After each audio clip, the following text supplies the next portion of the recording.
You're listening to Garibaldi Red, a Nottingham Forest podcast brought to you by Nottinghamshire Live.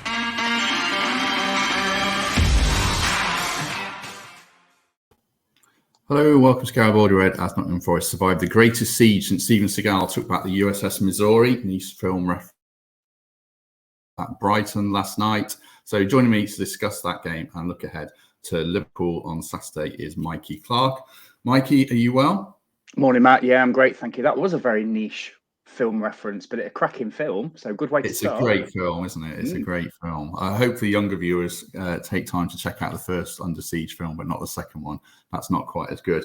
That intro was a bit in jest, really, because the second half I felt was a lot better, but the first half it was proper, like the Alamo, like full on backs to the wall stuff. What did you make of it overall? Yeah, same. It was I wouldn't say I enjoyed that first half performance, but I think it was kind of necessary after recent events. So you can always tell the dynamic and the makeup of the game, I think, within the first sort of 5 or 6 minutes.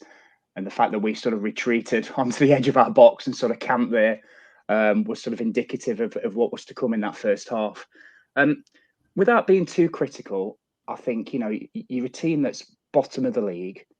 Prior to the last couple of games, we'd let in 16 goals in 4 games. You had to stop the rot. There's no way we could have continued playing the way we were playing, 2 open in midfield with 2 against 3 and even 4 sometimes. So I completely understand why in recent games Steve Cooper's gone to a back 4. He's got those 3 in midfield, and then when we lose the ball, we almost drop off into a 4-5-1. So prior to the game yesterday, that's what I expected. And to be fair, that's what I got. You also have to take into account the level and the quality of the opposition. So this isn't a Brighton team that was under Chris Hughton when they first went up. And, they were pretty decent at home, pretty rubbish away. And they sort of scrapped and they held their own and they just stayed up for the first season or two. This is a completely different animal we played last night. So this is a team that has been taking apart teams in recent years. Yes, under Graham Potter, but it's still the same players. So I expected to go last night. I didn't go to the game, but my friends did. I certainly watched it. I expected a tough ride, certainly in that first half. I expected a team that would sit back, i.e. us. We'd have little of the ball, which we did. I think we ended up with 30% possession. But none of this surprised me.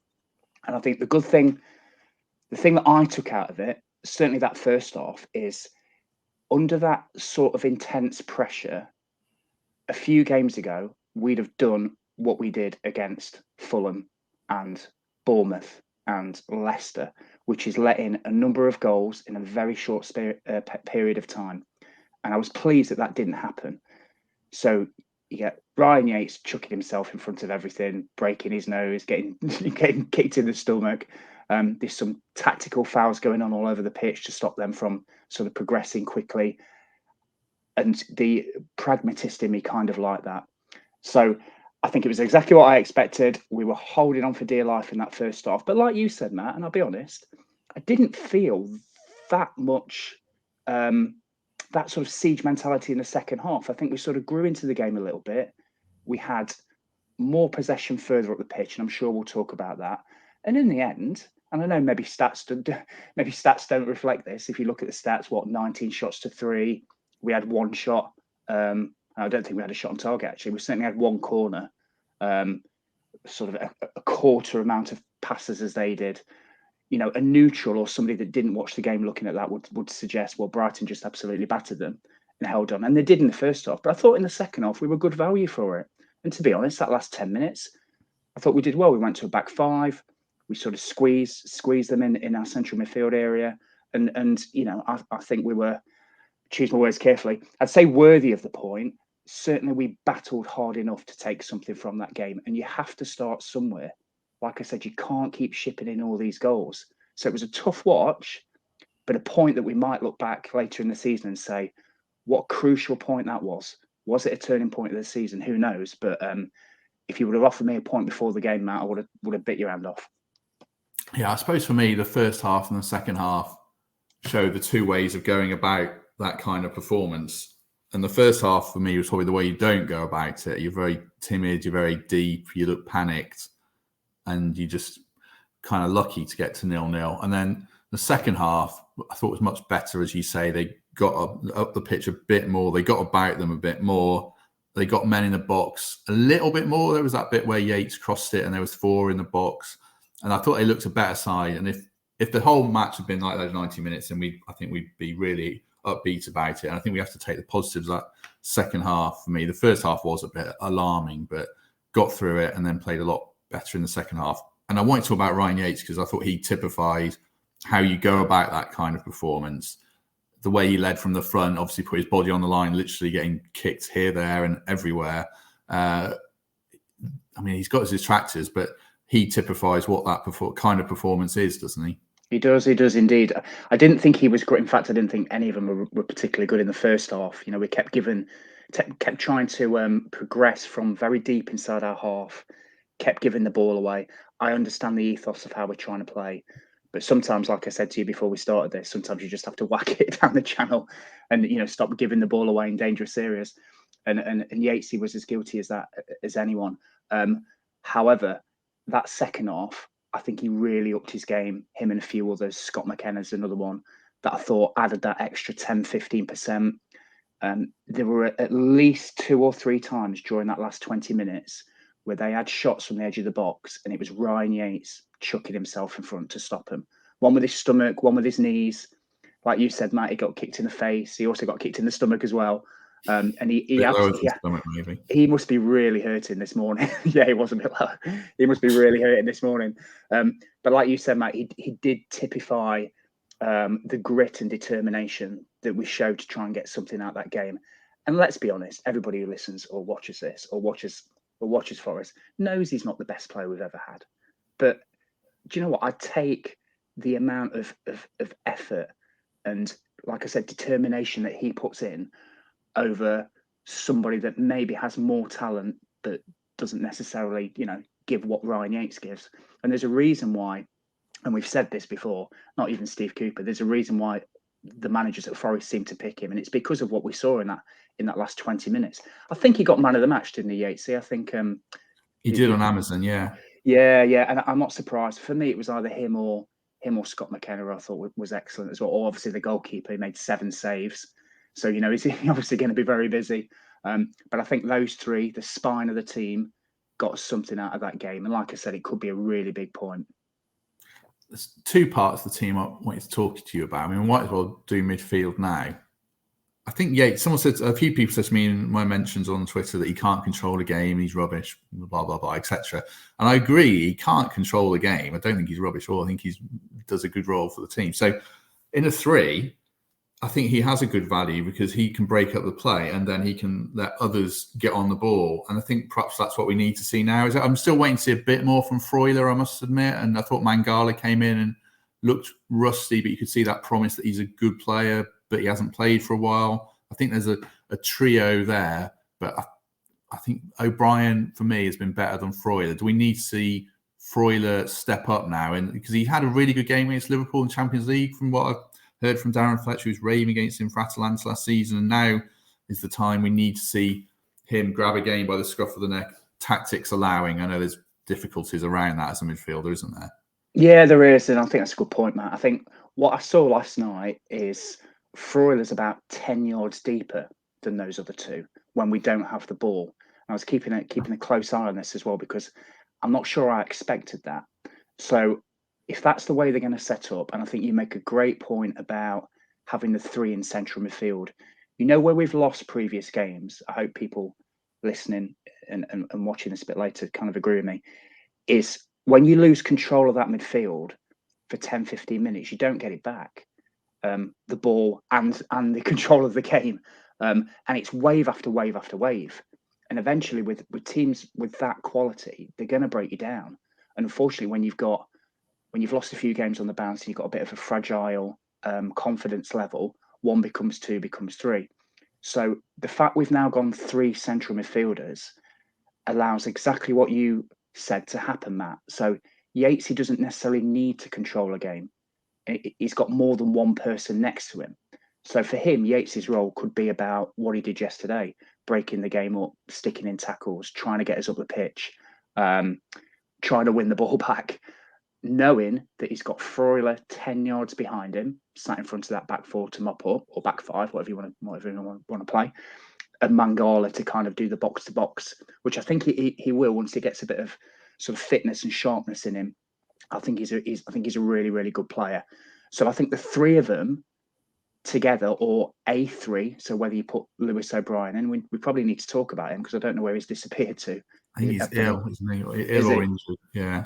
That's interesting because I think he's one that probably can control a football game because he's very silky, always looks forward, great on the ball, great with both feet. So adding him to the mix as well might be really interesting. But I do think that's the way to go. Certainly against the better teams that have possession, you've got to have a three in there, otherwise you're never going to get the ball. We only had 30% of the ball yesterday, and we had three in there. So, for example, if we're going to play Liverpool next game in Arsenal, if you go to a two, you might as well just sit on the edge of your own area. You're not going to get the ball. You have to be combative, and you have to try and win the ball up the pitch. And I think Yatesy is perfect to do that. I think he's probably integral in the Forest team at the moment. Yeah, I think you're right there. But you led into my next point about playing further up the pitch. I mean, it's hard for Freuler or anyone to dictate a game when you're so camped up back. Although, like you say, I understand why we're doing it at the moment, and it makes sense. The other thing about playing so deep is earlier you said, sometimes you need to boot the ball up the line to ease the pressure, which you do. But then when you've got the three, Lingard, Gibbs, White and Johnson, they can't feed off that. So you've got them there for the kind of way we went about it against Spurs, where you high the pitch, you're pinging passes around, and that worked pretty well. Against Brighton, it didn't really work, and I don't blame them particularly. I thought Brennan did well of the three. I thought he worked hard and made the best of what he had. But my question, I suppose, is can you play Lingard, Gibbs, White and Johnson as a trio when you are playing a defensive game? So I don't think you can for me. No, I'd agree, and I'm not gonna lie. So conversations we've had offline, and I've had with a few people, is I probably would have took Johnson out of the team by now because and this was even before the Wolves game, because I think sometimes you need to protect your younger players, and it's not as if we haven't got a few options up there to change it. There's Dennis, there's Awaniyi. If you want to play a striker, you can play Gibbs White off the front guy.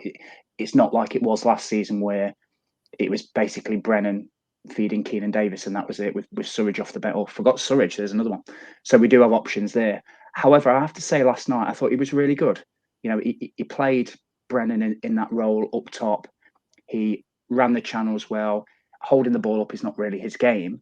But I think I could kind of understand why he was picked last night, if I'm honest.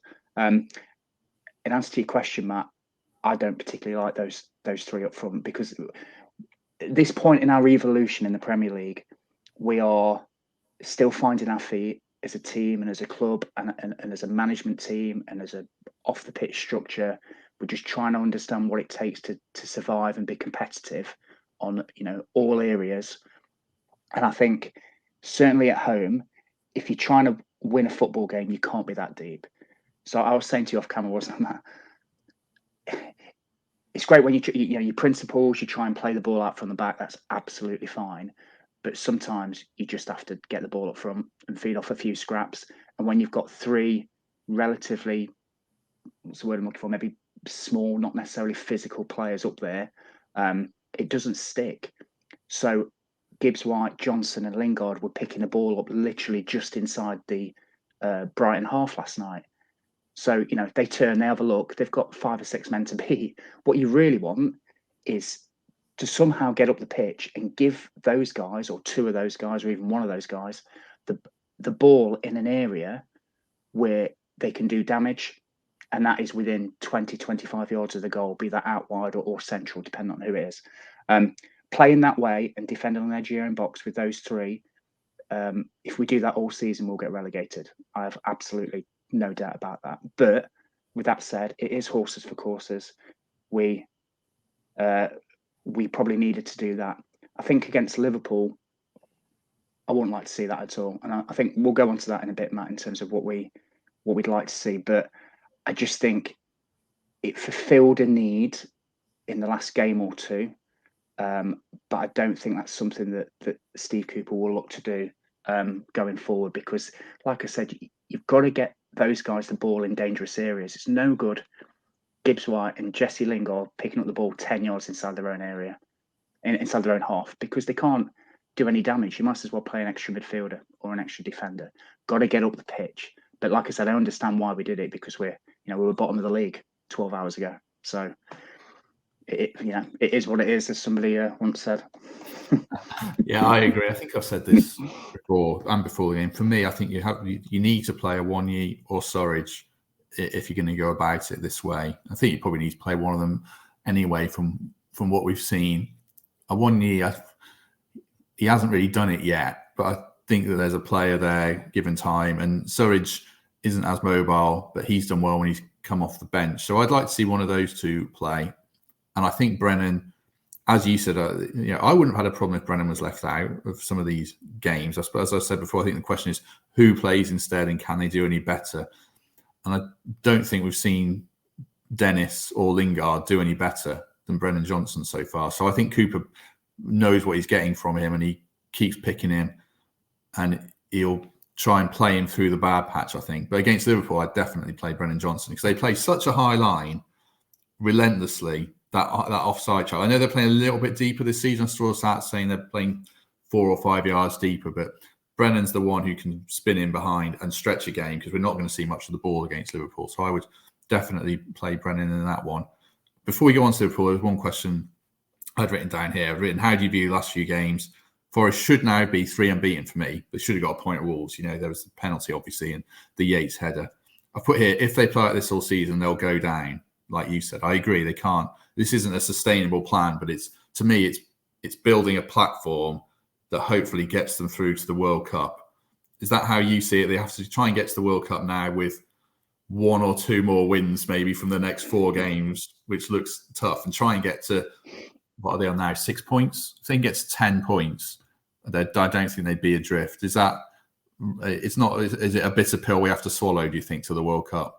Yeah, you just have to stay in touch. I think you're right. I was looking at what we can realistically try and achieve. I think it'll be tough trying to get out that bottom 3 before the World Cup. But what you don't want to be is adrift, like a long way adrift. And I'm talking 1, maybe even 2 games adrift. That will be very, very difficult coming back and then trying to close that gap, because you need to perform in the top half of the league to try and even just climb up. And that's, it's difficult as it is. I think the next 2 games, Liverpool and Arsenal, you've got to be realistic about it, are going to be really, really tough. So if we get anything out of either of them, it has to be seen as a bonus. That's not to say we just turn up and roll over or, have 10 at the back, which I want to talk about actually in a bit, because the bench makeup of 4 defenders, I was ranting about before the game, thinking, in what scenario would you bring 4 defenders on? To be fair, you brought 3 on. Yeah. so what do I know? But I do think the makeup's slightly wrong. But I think with the Arsenal and Liverpool game, it's just, let's go there. A good performance is what we want. Fans to stay behind them and not to get absolutely pummeled would be nice. But I think the 2 after that, Brentford at home and Palace at home, you've got to be realistic. We have to try and play 10, 15 yards further up the pitch, certainly the front 6 or 7, and try and win the ball back high up and try and score some goals, because they're the type of games that we need to get something from. Otherwise, like you said, Matt, we're going to be adrift by the World Cup. And then you look at the fixtures we've got coming back.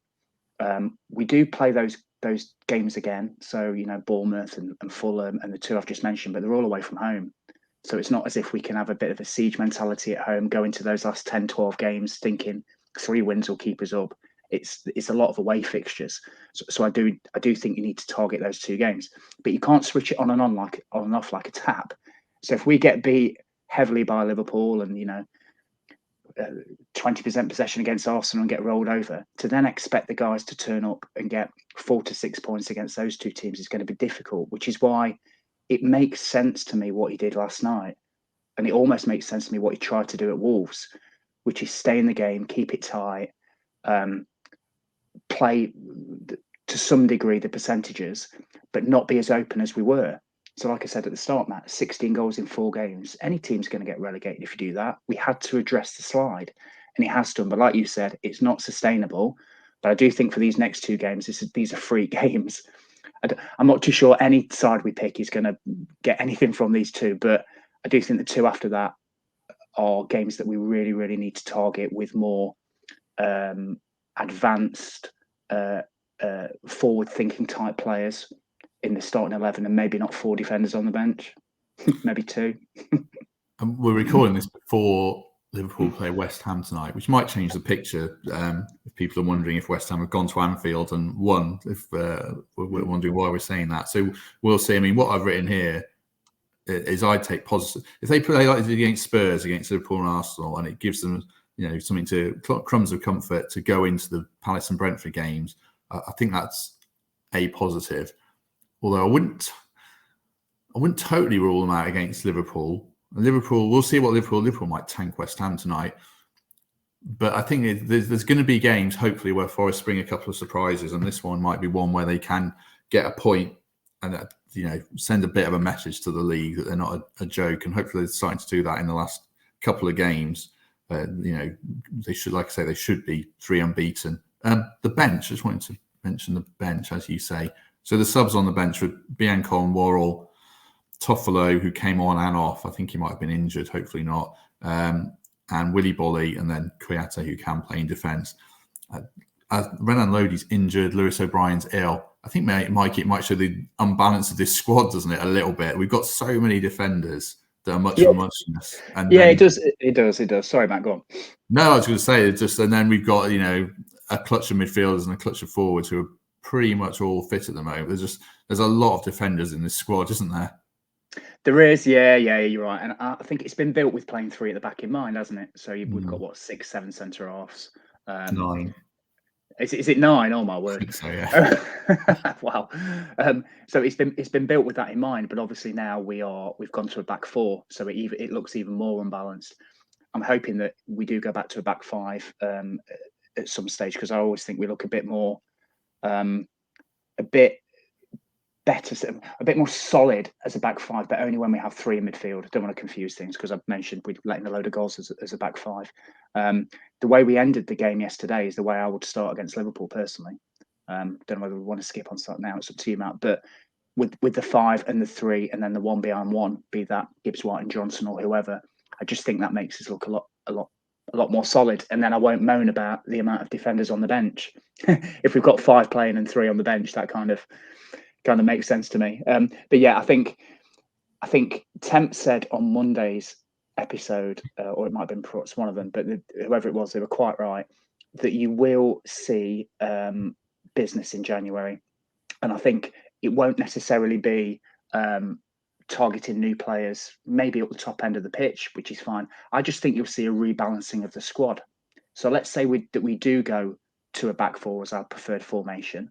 And even if we don't, I just still think we've got way too much at that sort of back end and not enough up front. I think Darren Fletcher said on one of these podcasts, Matt, that we've only really got 1 number 9, and I think he's right. And we're not even playing in. Yeah, one year in Surridge, I think, are the 2. He's come into the picture a bit more since Fletcher said that. But yeah, that's right. I think, yeah. So I think we will. I think we'll strengthen certainly the top end of the pitch, but I think you'll see people leave it at the back end once we decide how we want to go in terms of the shape. But no, having 4 or even 5 defenders, if you include Kouyate on the bench in recent games, is just a bit. It does have a feel of a bit of imbalance. I understand O'Brien's ill or injured or whatever. That's absolutely fine. But you'd want Steve to have options across the pitch, which I think he does have. But I think the way he's playing at the moment, there's just too much at that back end. And he's probably thinking, how do I get those, regardless of how many defenders we got, which ones do I have on the pitch? Because we're shipping in goals. And to be fair, we've let me have a think. So 1 against Villa, 1 against Wolves, which was a penalty, and kept a clean sheet last night. So that Ashley Young strike for Villa, I mean, when's he ever hit a ball like that for years? I mean, just... And I know there's comments around closing him down and the amount of goals we've let him from outside the box, which is fair enough. But Ashley Young won't hit another goal like that for the rest of his career. Then Wolves had a penalty, and then we kept a clean sheet last night. So we're getting there defensively. There is green shoots. So I'm really positive. I didn't expect anything last night, to be honest. So the fact that we dug in wasn't pretty, and we got a point. We just move on. We have to target those 2 games, as we said, Matt. They're the key ones before the World Cup. True. At half time, I said we'd lose 4-0. So to get a point, the way he was going, I was very happy. And to get a point and a clean sheet as well, we should mention Henderson, who's come in for some stick for his performances. Well, he was good yesterday, wasn't he? His kicking's been a bit wayward, but I think it was pretty solid last night, and his all-round game was good, wasn't it? Yeah, made a cracking save in the second half, if people can remember that. It's the one where he's almost anticipating it going low, so he's dropped down to his knees, and the guy scuffs it. I think it was Pascal Gross, scuffs it into the ground, and it bounces up. And the strength in his calves. You know, when I get up out of bed in the morning and I have to pull myself out of bed, my legs hurt. So I felt for him then, because he's sort of bending down and he has to sort of push himself back up. He's a little more agile than I am. That's probably fair to say. Probably a little, yeah. Just maybe a little bit. But it was a cracking save, and it's little things like that you're thinking, oh, we'll be all right tonight. You know, we'll get the point, and he's going to be crucial for us for the rest of the season. I think he's a brilliant goalkeeper, and that's not always been my view. So a few people that watch this will go, "Oh, Mikey, when you signed him, you were fuming. Not necessarily with signing him, but with the whole Samba issue. But you know, a guy can change his mind, and he's been great. And I know there are a few issues with his distribution, of course, which is probably why he's playing for Forest and not you know, in the Man U first team. But I think he's a brilliant upgrade, and he's a great character as well. Did you see his interview afterwards? He speaks really well. He's obviously really passionate. There's no shortage of confidence with him. I'll say that. So he'll be crucial for us. I think he did great yesterday. Have you scribbled down an 11 for Liverpool? I haven't. I didn't ask you to. Have you got one? I can read out one while you do, if you want. I've got one up here. So do you want to go first, Matt, and then I'll see if you've got the same as me? Okay, I'm doing mine on the fly. So Henderson in goal. I think I like you say maybe a move back to a back 3 would make sense. Although I'd be happy with a back 4, but I'll say a 3. So I'll say Worrell, Cook, McKenna. Assuming Toffolo's injured, it looks like it's me, Aurier and Williams, which is fine. Then I play 3 in midfield, so we're basically 5-3-2. Yates, Freuler, Mangala. And then up front, I still think you need a Wonyi, and then I'd play Johnson. So I'd be taking out Gibbs-White and Lingard, and I'd be looking for an impact from Gibbs-White off the bench. And Lingard, I feel for Lingard a bit because he's not getting the service and he's getting nothing to feed off, but I think we do need to see more from him at some point. He's the marquee signing. He didn't influence that game again last night, so I don't think he could complain if he came out of the side. But like I say, he's feeding off proper scraps, so it's a difficult set of cards he was dealt last night still. But yeah, that would be my possible team. Although, like I say, if they stay with a back 4 and would I make any change? If they say the back 4, the only other change I make will be a Wonyi for Lingard or Surridge and get a focal point in. I'd go with a Wonyi. So either of those teams are good for me. What about you? Yeah, not too different, to be honest. If they stay with the back 4, that's exactly what I would do. I'd have a focal point in there, a Wonyi probably for Lingard, and put Johnson one side, Gibbs-White the other, but keep exactly the same behind that. I'd like to see us go back with a back 3. The reason being, Liverpool's way of breaking down teams is, I mean, he calls it rock and roll football, doesn't it? It's just explosive, quick passing down the channels. Their fullbacks basically play up front. It's terrifying. So I wouldn't like to see a back 4 against that, because I think, especially if you play Steve Cook, and Cook has great attributes, pace is not one of them, frightens the life out of me. So I think I will go with a back 3. Same as you, Cook, Worrell, McKenna. Assuming Toffolo is injured, and he did look to, I saw him, he sort of stretching his leg, so I wonder if he's tweaked something. So assuming he's not fit, you probably have to go with Aurier and Williams. Then I'd have the same 3 in midfield for continuity's sake, and because I think the mix is right, with Freuler sitting a bit deeper, then Mangala and Yates just trying to get stuck in and try and win some balls a bit higher up the pitch. Where I'd slightly differ from you, Matt, is I'd have Johnson up top because of what you said. They will defend very high, and any sort of balls over the top, I know who I want on the end of them, and it's Johnson. So I'd play him as the focal point up front, and I'd probably have Gibbs White in behind him, simply because if anybody can thread a through ball to Johnson, it's probably him. And also, he's quite versatile. So he can go up front like he did for Sheffield last year, if we'd sort of push in. He can drop back into midfield, or we can go wide. So if we're really under the cosh, we could always go to a 4 and put Gibbs White wide. So I think he's quite versatile. So I'd probably go with that. Try and stifle and stay in the game as long as you can, or maybe just keep it to a 1 goal. And then, as you say, Matt, you've got the options off the bench. You've got your 4 defenders. I keep going on about, but more realistically, you've got your Jesse Lingards, you've got your Awaniers or your Surridges. You can also sort of sharpen it up in midfield if you need to, if O'Brien's back. So you have options the last third of that game if you need to change it. But I do think, like I said to you, like off air before this, the way Liverpool play, if we go with the back 4, it scares me. So I would have that extra person at the back, and it will drop into a back 5, and that's understandable because they're like the second best team in the country, maybe even in Europe. So we're going to be under the cosh. And that back 5 was pretty well, certainly the 3 centre backs was the bedrock of our promotion season. So they all know each other. They understand how they play. We played Liverpool before, of course, although I think we went with a 4 then with Figueiredo. But I would try and be as tight as possible. So I'd have the 5-3-1-1 is the way I would go. Not particularly exciting, but let's be honest. If it's 0-0 with 20 minutes to go, who's gonna care? Everybody be like, come on, we can do this. We can get something out of the game. What you don't want is to be 3-0 down at half time. Yeah, and that 5-3-1-1 or whatever it became does let you double up on Salah and pick up Alexander-Arnold, who's going to be right up the pitch, I would think. So, yeah, it won't be pretty, but it might be the way you have to go, I think. Right, I think we'll leave it there. This was a recorded episode because of childcare again, so sorry there's no comments to refer to, but we'll be back to normal service on Monday after that game. So thanks for watching. Hope you enjoyed it. Mikey, thanks very much. Anything you want to add before we depart? No, I don't think so. Just that how we're doing on our Fantasy Premier League, Matt. I think I've slipped down the table horrifically. I think my brother's still up there and a couple of his mates as well. So, wow, I'm glad you raised it because I'm doing pretty well. Yeah. Should have known. I'm certainly in the top 100 in the league, so we'll see. Yeah, I'm doing better in our mini league certainly, so that's good.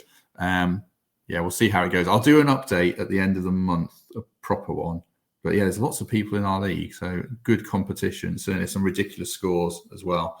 Right, I think we shall leave it there. Mikey, thank you very much. No, always a pleasure, Matt. Thanks. Good chat. Hope everyone enjoyed listening and watching, for those who watch on YouTube and Facebook. Yeah, definitely very much so. We'll be back on Monday, so have a good rest of the week. Enjoy the Liverpool game, and we shall see everyone soon.